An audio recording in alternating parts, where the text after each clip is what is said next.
Did you know that placing a single district next to a mountain can boost your science output significantly? Today we break down the core mechanic of Civilization VI's strategic district placement. Civilization VI's, released in 2016 by Firaxis Games, is defined by its unique district system.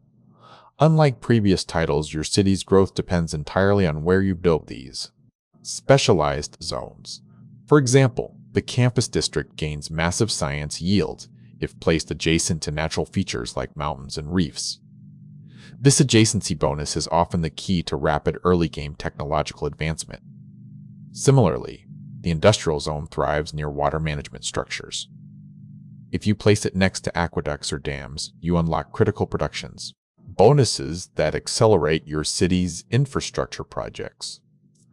Economic power comes from the commercial hub. Placing this district near rivers or harbors allows you to generate substantial gold, providing the resources needed for military expansion and global trade. These adjacency rules create a puzzle where geography dictates victory. A player who ignores terrain features will struggle to compete against those who optimize every square of their city grid for maximum efficiency.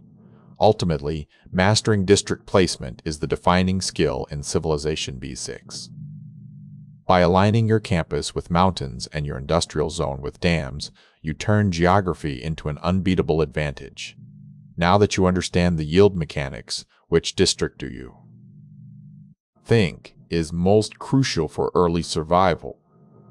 Let us know in the comments and share your perfect city layout strategy.